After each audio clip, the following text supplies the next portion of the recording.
What is up, everybody? Welcome into Hoops 360.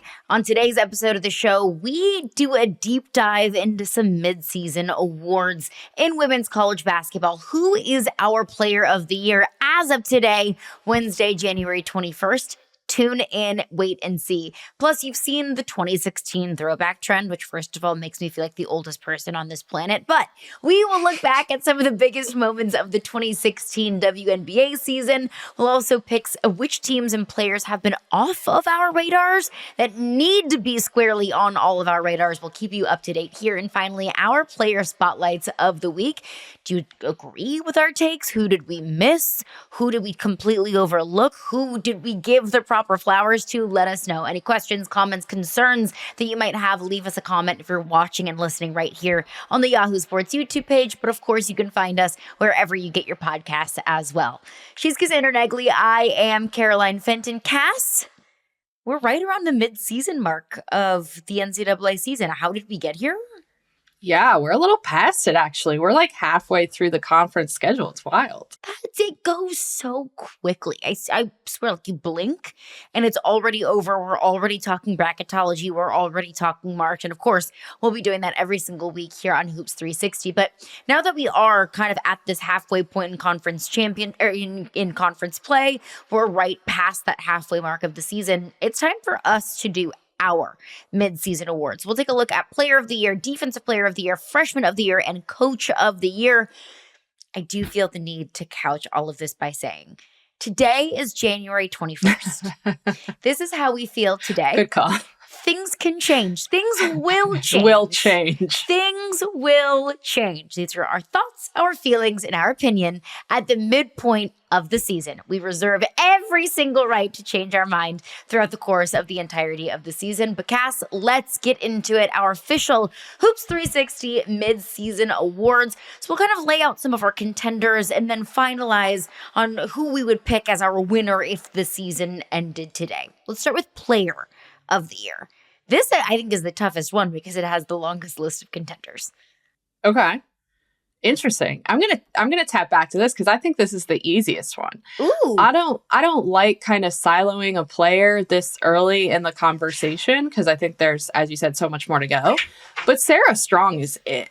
Yeah. Like, watching her in that Notre Dame game, and it's her defense that's even more impressive than her offense, I think, a lot of times. Like, the way she's getting into passing lanes, she's tipping out balls, the steals, like, her stat line is always so packed. She's not even playing full games. Like, she doesn't have to play almost in the fourth quarter because UConn is ahead by so much. But she just looks so clean. Like, the stats are there, the eye test is there. I think she leads all conversations. You kind of alluded to the rest of the list. Certainly, we're going to talk Michaela Blakes. Yeah.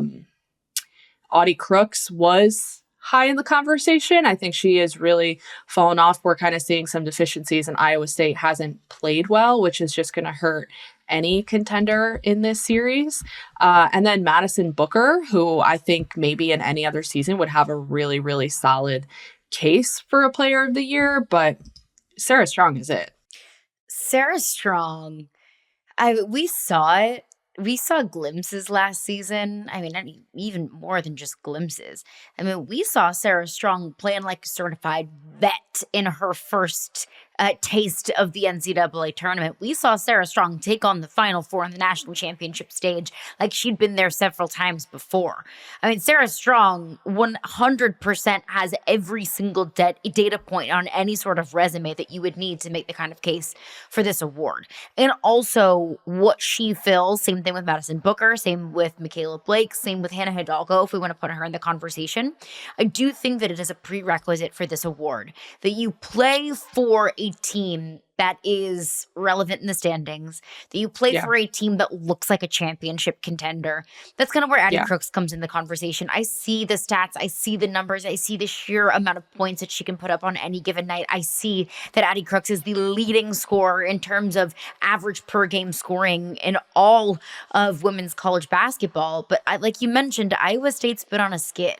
Like, Iowa State isn't even really a relevant contender right now in the conference, much less in the country. So when we're talking about the best player in the country, I know it's an individual award, but Cass, you have to put team performance into it as well.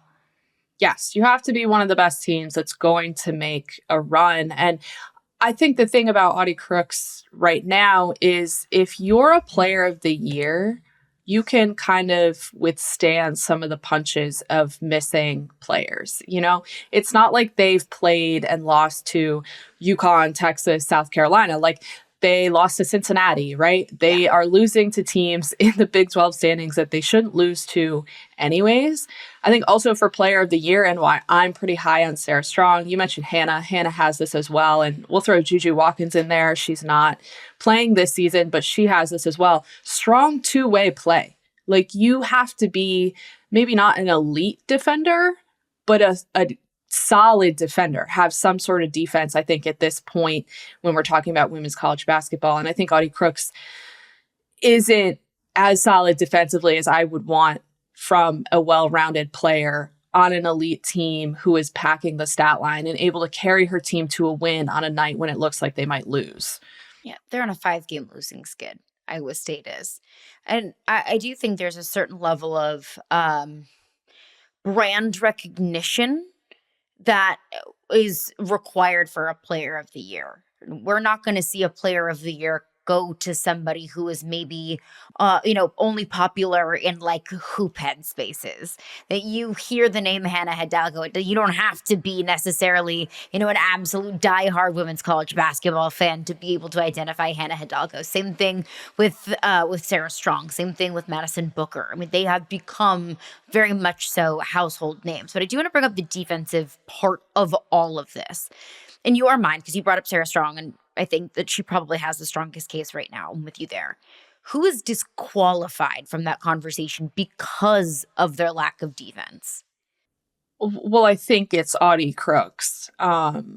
Just doesn't have the kind of versatility and defense. But that's like not the only reason why. I mean, I want to highlight like the defense of some of these players. And I think in terms of like name recognition and why I'm usually against throwing out names early is because I think all of these players have name recognition. I think you become name recognition by being, a solid standout player and being talked about in these spaces. Yeah, no, 100%. And that feels like that's I don't want to say the prerequisite because it's not the prerequisite, but that when you hear a name, the kind of recognition that it comes with, the certain sense of just kind of razzle dazzle, for lack of a better word, that comes with hearing one of those names. And I think that all of those stars that we just mentioned, Madison Booker, Sarah Strong, Michaela Blakes, and Hannah Hidalgo, those would be my 4 contenders. Those would be my 4 finalists.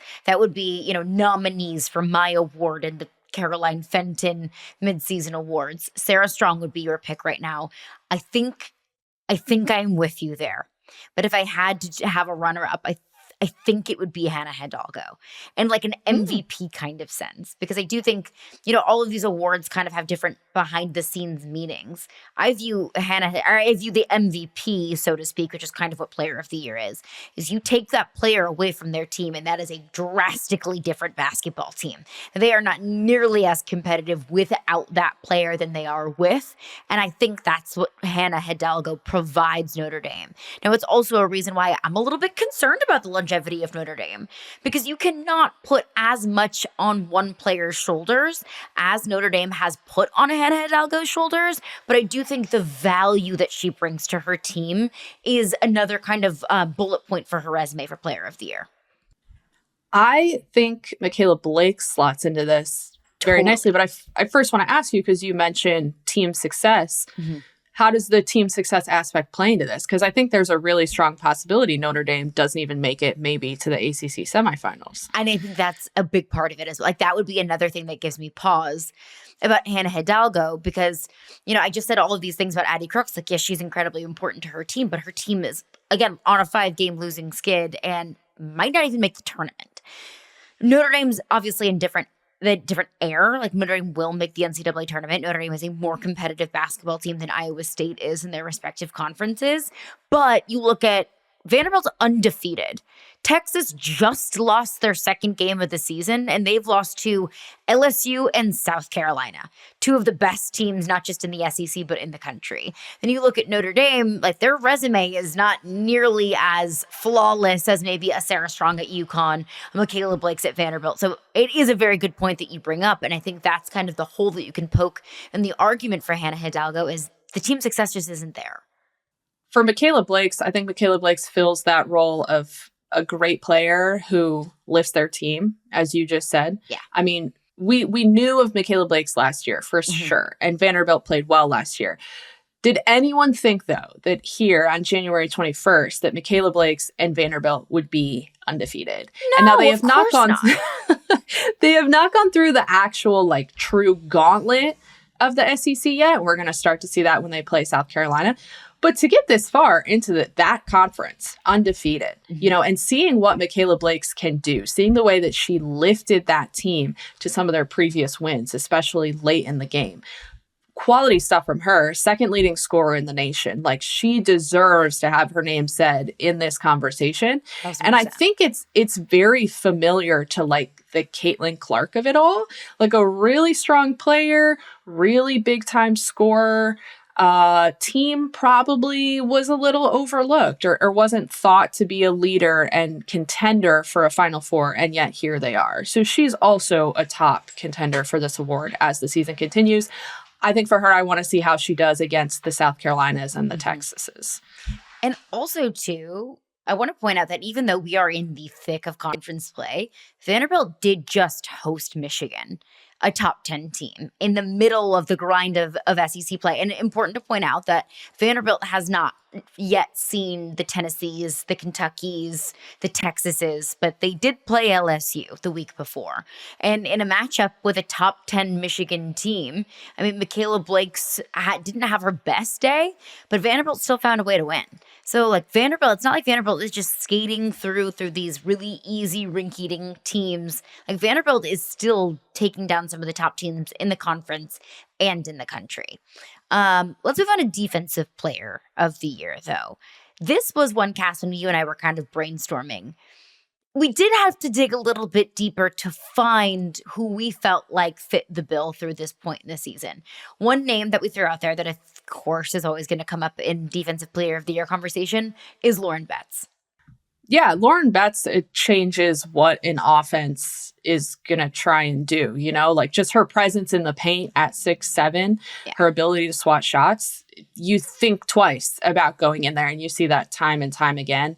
The Bruins are allowing 57.3 points on average to opponents.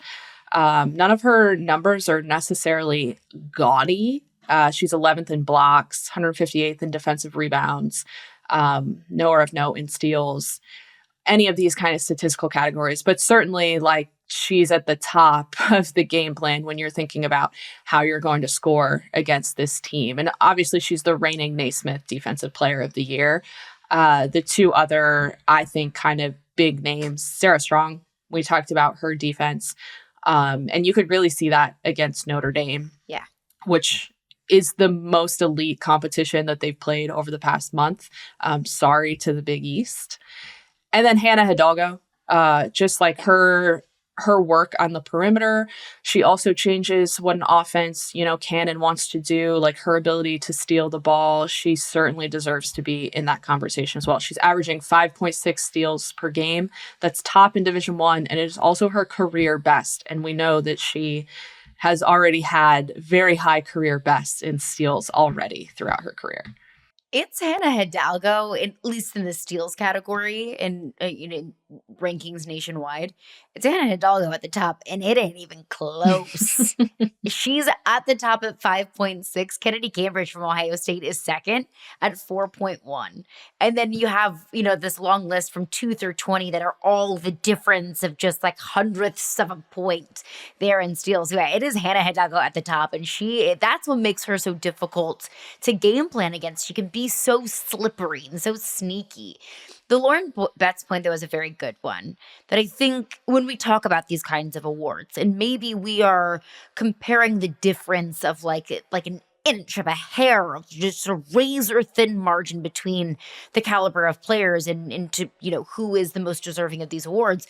I do think sometimes we get far too stat obsessed and we defer only to the numbers, where I do think there's a certain element of vibe that goes into this. There's a certain holistic element that just doesn't show up on paper. And Lauren Betts is someone that every single team across the country that has UCLA on their schedule, they're going to circle and they're going to say, do not let her beat us. Here is how we game plan against her. Here is what we have to do to accommodate for her. That is a certain element of dominance that you just simply cannot quantify. Yeah, it's what makes this award very hard to begin with. And it's why, Lauren is obviously a center, but it's why it's really hard when perimeter players win defensive nods, because everything that they do does not always show up on a stat sheet. And if we're talking about Lauren Betts' candidacy here, I mean, one of the things she has going for her in general is just because of the position she plays. As soon as you beat the perimeter, she's the last line of defense. She's a very good last line of defense. Her wingspan, the way she's able to patrol the paint, her movement down there, high quality stuff. UCLA playing in the Big Ten certainly isn't going to have kind of the level of competition of an SEC that we've seen from them. But they'll have some, hopefully big games coming up where we can really see them in a tight contest and have her show out. Yeah. It's those kind of moments, too, that do make midseason awards a little bit difficult, because once we get to the end of the season, you're starting to see these rivalry matchups. You're starting to see these big time, big impact games. And that's when I think certain players start to separate themselves, right? You have those certain moments that really just stand out as being pivotal points of the season. And that's when best players play their best level of basketball. Are you able to, if you had a point on that? Well, just one thing about UCLA that in digging through all this stuff over the last week, and this has started to come up as bracketology has really hit big. UCLA is actually 10-1 against quad one opponents. So they are playing top teams. We're just not seeing as much of those 1, 2, 3, 4 that we think of as the top teams. But that 10-1 record is 5 wins more than the next team. So I don't want to take away from UCLA's resume by saying that, because their resume right now in terms of the NCAA tournament, very, very strong. So that also helps Lauren Betts. And it is a little bit difficult too, being a West Coast team.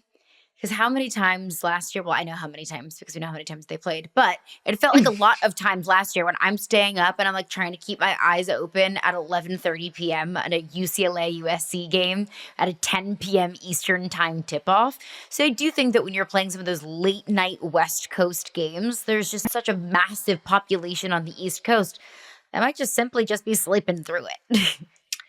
This is a completely different conversation, but I think a little bit of it is also the Big Ten Network. And if you're not on Big Ten Network proper or on Fox or these other deals that they have, then you have to buy a subscription to see them. So there are probably a lot of people who aren't watching all of these teams. Exposure matters.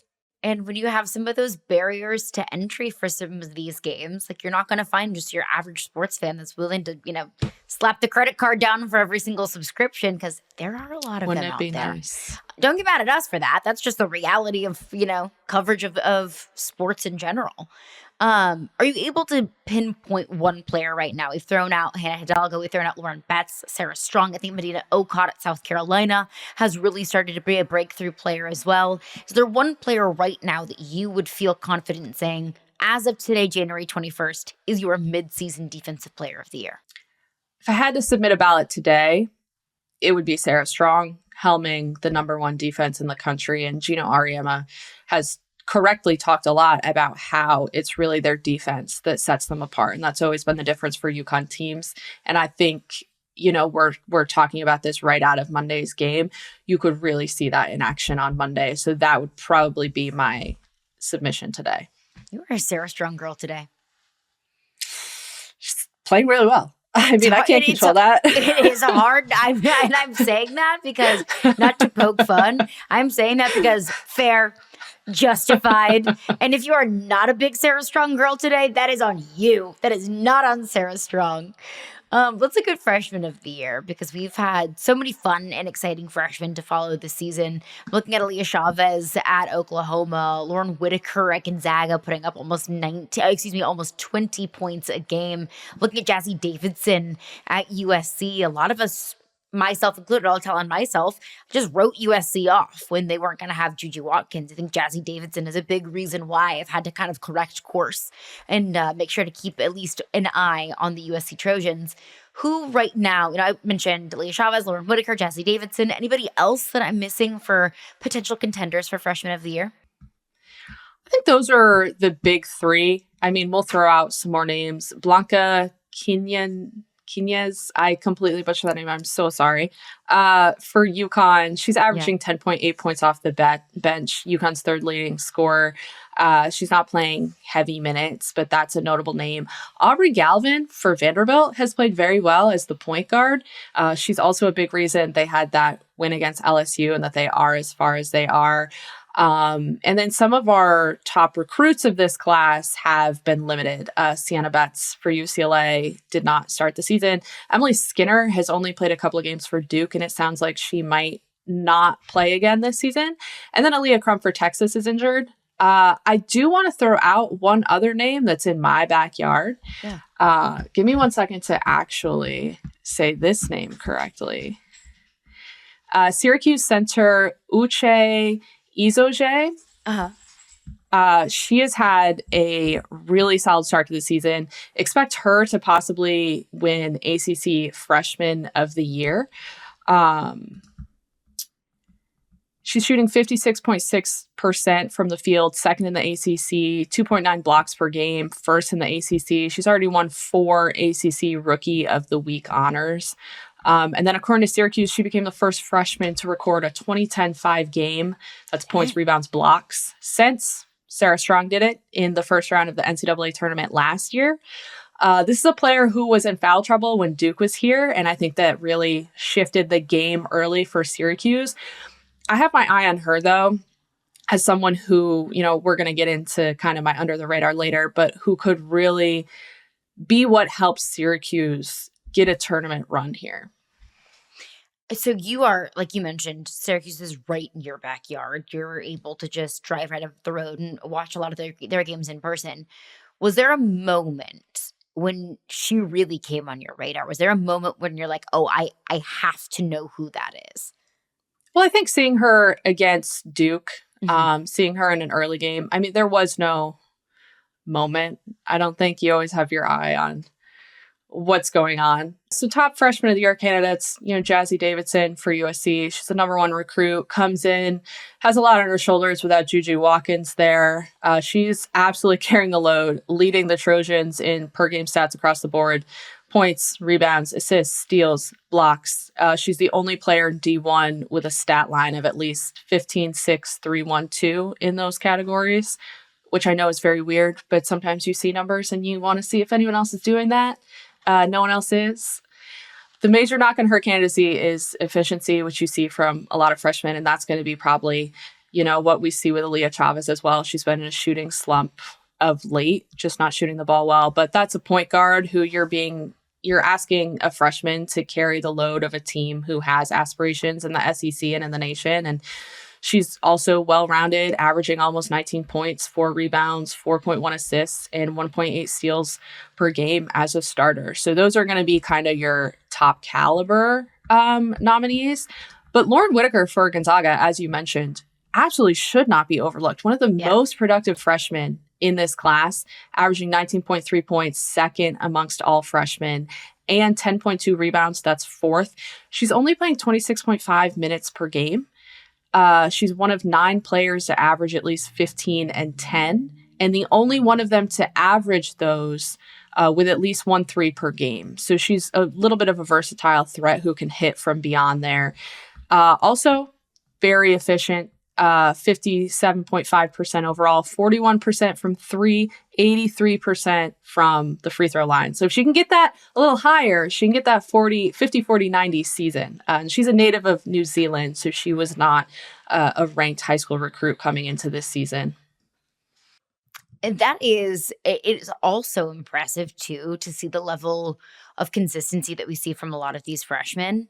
You think about going from their level of basketball in high school and at the AAU level to now, like with the transfer portal and with, some eligibility, like you're playing against players that have been in college for 5 or 6 years. Like you're playing against players that are 22, 23 years old. And when you're 17, 18-year-old, that just physical difference, it can be a massive shock to you at some point. The level of maturity, the level of experience, and like, look, I've been here before. It's loud, it's rowdy. This doesn't bother me, but that's not something that you're not used to.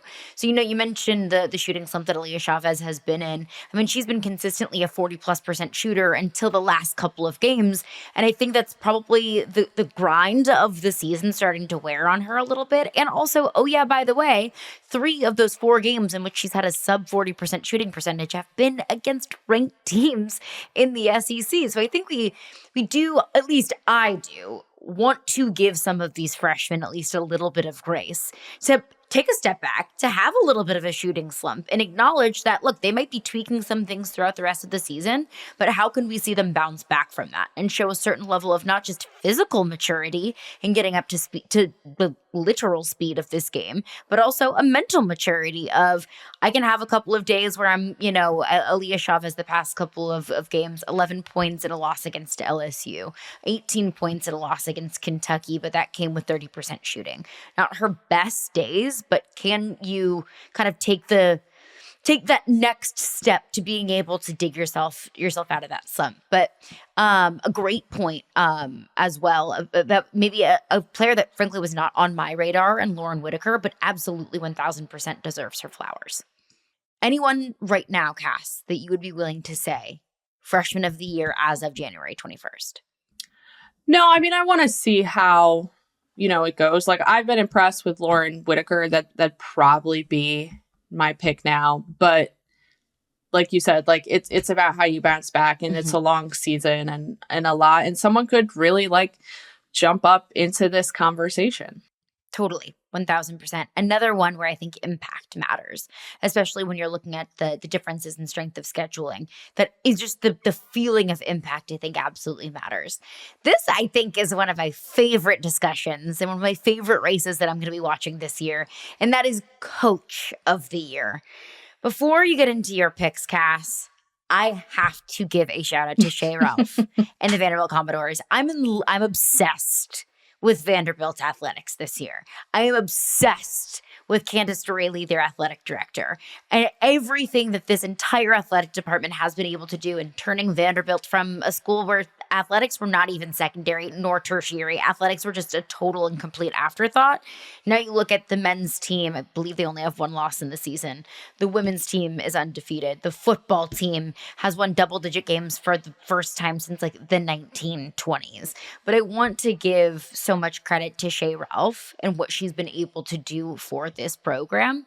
And like we mentioned, Vanderbilt still has plenty of difficult games upcoming. They have some tough stretches of consecutive games against top 10, top 15, top 20 teams. A lot of those games on the road. It's not going to be easy. It never is in the SEC. But right now, if I had to pick one coach to be Coach of the Year, it's Shea Ralph and what she's been able to do in a short period of time there in Nashville. She's definitely the pick if you want a coach who has done better than most people expected. Yeah. We've talked ad nauseum, like Vanderbilt was not expected to be 5-0 in the SEC. Like, we're talking about them potentially, battling South Carolina and Texas for the SEC championship, what she's been able to do with the roster. You have a freshman point guard leading it. Michaela Blake's your star. Absolutely. I don't think it's far-fetched at all to be talking about her as a national player or Coach of the Year. Yeah. And I do think, like you mentioned, like there's several different philosophies, Player of the Year, coach of the year of, okay, is your coach of the year the coach that has done more with less? Is your coach of the year the coach that has brought a program, up into national relevancy like Shea Ralph has done with Vanderbilt? Is your coach of the year just the straight up best coach of the year? Any kind of philosophy, I think, is totally valid and can change through the course of a season or from season to season. So Shea Ralph is in our contention. What are some other names that you would throw out there as well? Gino Auriemma is always going to be in this conversation, but always. Certainly, like UConn could go on to have an undefeated season, back-to-back championships. Votes are due before the Final Four, so that part won't matter. But if they run through undefeated, like, he's going to have a very, very strong case. He has 8, I believe, Naismith Coach of the Year awards. Is that most That's what happens? Yeah, I'm pretty sure. Sure. I mean, maybe Pat Summitt has more, but I don't think so. Vic Schaefer of Texas. Yeah. Texas is playing very well. They're in contention for the Final Four, so he's definitely going to be shortlisted on that 15 coach list that comes out next month. Dawn Staley of South Carolina. I think one thing about her candidacy this year compared to years past is, although actually I feel like every year South Carolina has to do something a little bit different. I mean, that's just true when you're at the top. But this year has not had that bench. She's relying on Joyce Edwards for like 20 some odd points a game, and that's the first player to average that many since Asia Wilson. So what she's been able to do with this roster is just a little bit different than years past. Obviously, they were down a few forwards to start the season as well. And then Corey Close, who won the Naismith Coach of the Year award last year. We'd mentioned UCLA is 10-1 against quad 1 teams, currently double the wins of anyone else. Their offense is 14 points per 100 possessions better than last year. The defense is still strong. So those are kind of your top contenders. I'll get into mentionables that I think can come up, but do you have anyone that you like out of that group? I know you're high on Shea Ralph. I love Shea Ralph. I mean, Gino and Dawn, not always, but there are often times you kind of have to look at some of these awards with an asterisk and just look at them through the span of one season, because I think Gino Auriemma could win Coach of the Year every year. I think Dawn Staley could win Coach of the Year every year. Just like I think Tom Brady could have won NFL MVP every year, but he didn't, because you can't win it every year. So I do want to acknowledge that there is definitely enough on both of those coaches' resumes to be Coach of the Year this season. And I think it's fair of us, with the skins on the wall that both of those coaches have, to project forward and say, yep, they're probably going to do enough and their teams are going to win enough for them to continue to be in contention of Coach of the Year. Same thing with Vic Schaefer. Like, I can project out that Texas is going to be a really freaking good basketball team and a championship contender throughout the entirety of the season. So I think all of those are 1,000% valid. But I want to hear your honorable mentions. So the SEC, the top 15 list will come out next month. I expect it to be pretty high on the SEC. Kim Mulkey is possibly going to be in there. Kenny Brooks is someone you had mentioned before. Potentially Tennessee's Kim Caldwell. I think that'll depend on how the SEC standings look. I also want to shout out, though, Jeff Walz at Louisville. This is a team that is very team-oriented, does not have a superstar per se, could also contend in the ACC and take that crown away from Duke, which is the preseason favorite we saw, maybe not as impressive as we thought would be. Also want to shout out Iowa second-year head coach Jan Jensen.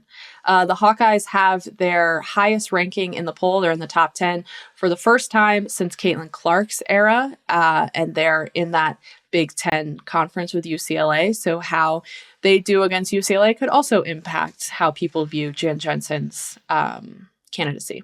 Shout out to Jan. Kenny Brooks was on my radar. Kentucky's slid just a little bit. They lost that game at Alabama. They lost a game at home against Mississippi State.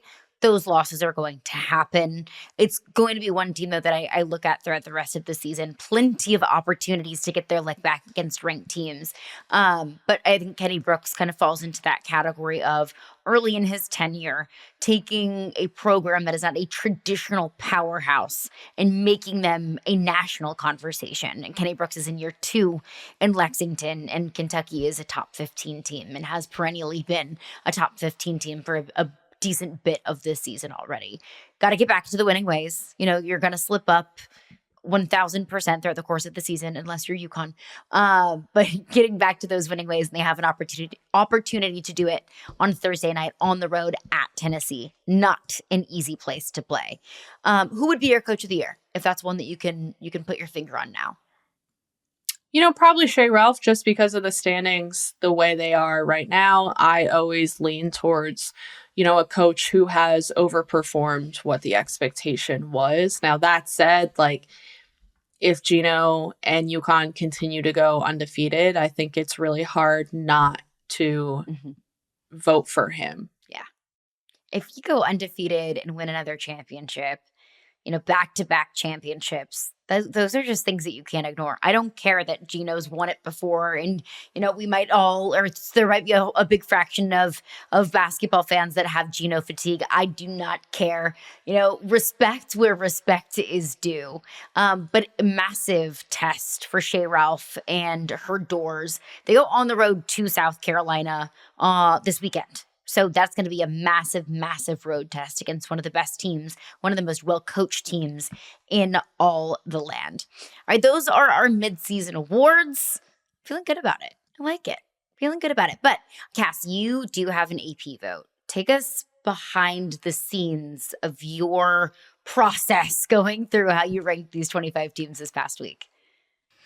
Yeah, it was hard. I think there were some teams that were possibly deserving of a vote, and some things that I really thought about putting in there. Rhode Island to start. They're 7-0 in the Atlantic 10. That's the conference with Richmond. They're going to meet Richmond on February 25th. This was the team that upset NC State earlier in the season. They did receive some votes in the AP poll last week, and they received more votes this week, so people are putting them in their ballot. They came close to Princeton. Princeton has had a solid season. They came within 5 of Rutgers, Power 4 conference. I just think they are a team you're going to want to keep an eye on, especially that A-10 battle with Richmond. And then we had kind of talked about it earlier, but Syracuse has very much been on my radar. I think the difficult thing about Syracuse is their non-conference schedule was not great. So there wasn't any competition there where I could say okay, that's a super solid win.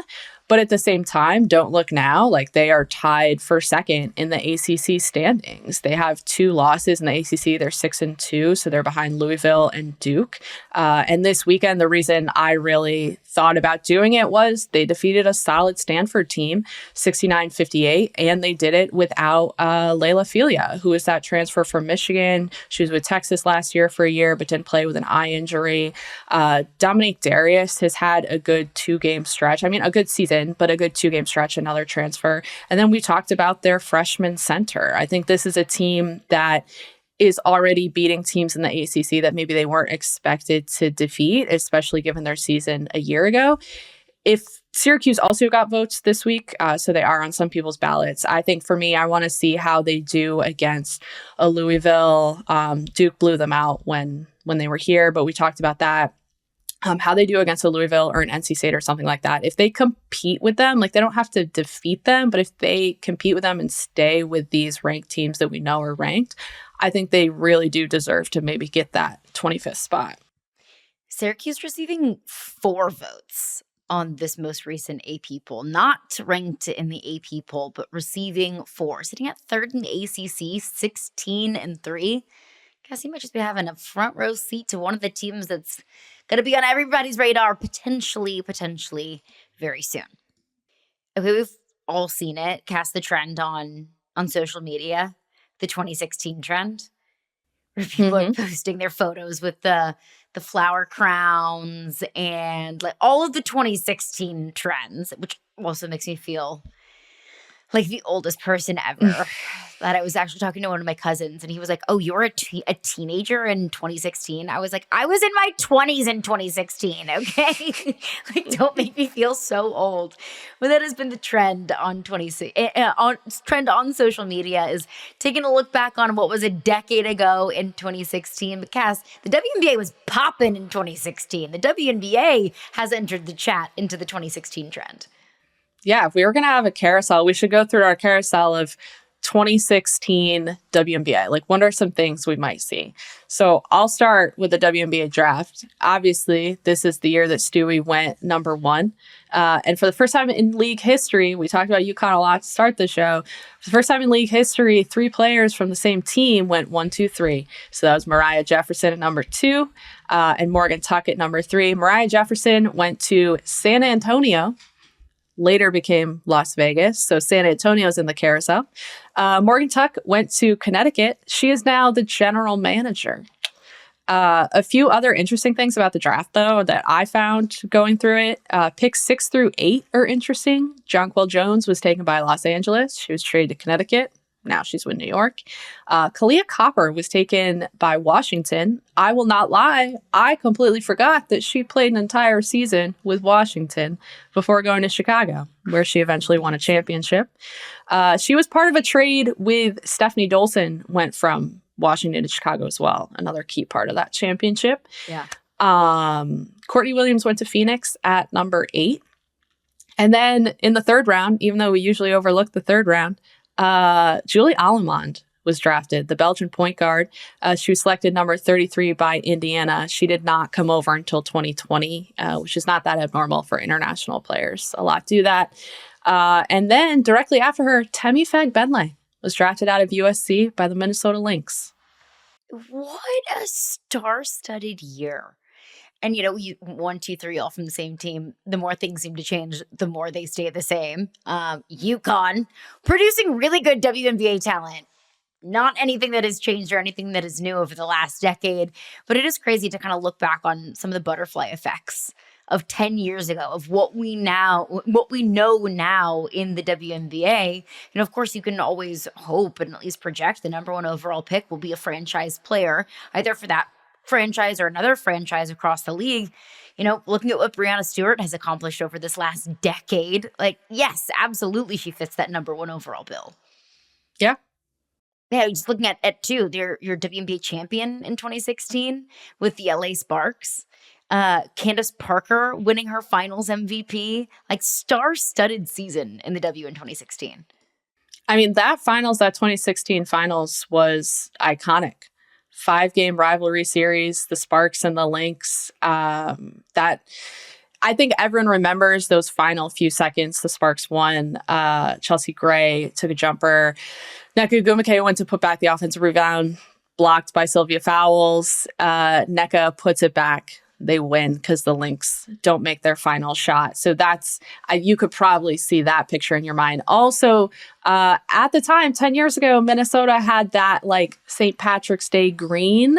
Ooh, so their arena was all St. Patrick's Day green. They now in the playoffs do, at least they did last year, they did whiteouts. So Target Center looks very different. I'm kind of here for the green. Wouldn't mind bringing that back. Very vintage, very vintage. Would not mind bringing that back for the 10-year anniversary of 2016. I guess that's what we're going to call it. I don't know why 2016 is like the year that everyone's like, oh, we are so nostalgic about this year. But hey, you know, I'm always for enjoying a little bit of nostalgia. And then looking back on some 2016 WNBA awards. Nneka Ogwumike, league MVP, another part of that Sparks team, that championship team. And when you just look through the awards of that season, what really stands out to you, Cass? Yeah, you know, Nneka Ogwumike, Sylvia Fowles, Alyssa Thomas wins Most Improved Player, Brian Agler with the Sparks. A lot of names that you became icons. Yeah. Sylvia Fowles also winning Defensive Player of the Year. Icons, absolute icons. Also, you know, we are all going to keep our eyes on the Indiana Fever on this next year moving forward. Caitlin Clark coming back and getting healthy. 2016 also big year for the Indiana Fever. Tamika Catchings retired in 2016. Going back through the files, her only double-double that season was in her final game of the season, which is interesting. Obviously, she won a championship there, is an icon in Indiana still. She has tea stores, tea shops there. The Fever, with her, clinched their 12th straight playoff berth in 2016, which is really funny to think that Indiana Fever fans are now celebrating 2 in a row. So they have Caitlin Clark now. On that team with her, though, was Brianne January, who is now an assistant for the Fever and a highly sought-after coaching candidate. Crazy what, time can do. Feels kind of poetic, right? 2016, Tamika Catchings stepping away, an iconic player stepping away. 10 years later, you have another iconic player playing for that franchise. What a year, or what a decade, rather. It's been a year, too. But a decade for the WNBA. Love going down memory lane. But let's take it back to 2026. Keep our eyes focused on, what we've seen on the hardwood over the last couple of weeks. Just one player that you would like to give a shout out to, Cass, our player of the week. Imari Berry for Louisville was impressive in that win over NC State. She came off the bench, was averaging 10 points per game, but she scored 12 alone in the third in that game, had a career high 33 points is a big reason they won. Keep your eye out for Louisville. Someone different can pop up every game. They've done a really good job of just kind of scoring leader and stat leader by committee. And I think those ACC games against Duke will be interesting. Oh, absolutely. No doubt. Keep an eye on that one as well. For my player spotlight of the week, I'm looking at Madina Okot at South Carolina. She's a name that we threw out there as a potential defensive player of the year candidate in our midseason awards.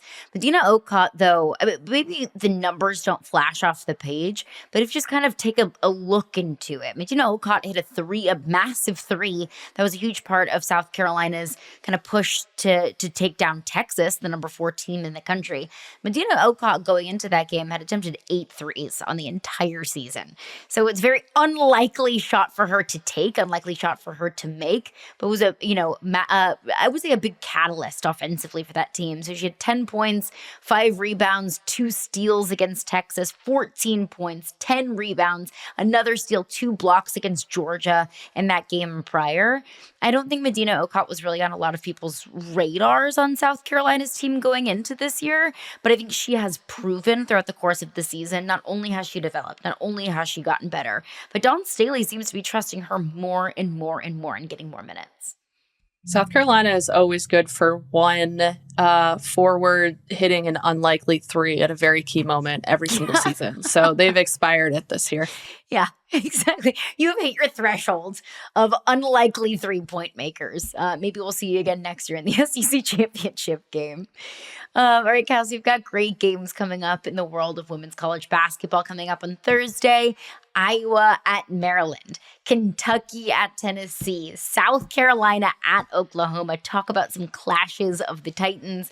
Illinois at Nebraska on Saturday. Then we've got USC Michigan Sunday afternoon, followed by Vanderbilt at South Carolina. Undefeated Vanderbilt on the road at South Carolina. I mean, hard to pick just one of these games, but what kind of stands out to you from the slate that we have upcoming? What are you looking forward to?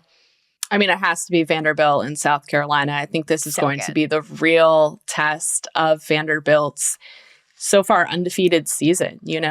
South Carolina is the SEC powerhouse. And we saw last year how Texas coming in, you have to prove yourself against the powerhouse. So we're going to see that with Vanderbilt. Also, it is in South Carolina, and place is going to be rocking. It's going to be a very tough environment. It is going to be loud. And look, Vanderbilt was able to take down LSU earlier in conference play. You're able to beat LSU and South Carolina in the first half of conference play. You go from being a team that's now on everybody's radar to being on a team that is, you have kind of that target on your back. You become no longer the hunter, but the hunted, which puts kind of Vanderbilt in a different kind of tier that they've been in. So great action to watch on the college side of things. Unrivaled is in action Friday through Monday. And we'll be back right here next week to break all of it down. Our thoughts, our takeaways, maybe some updates on the CBA. I don't know. We're always here for a good CBA check-in.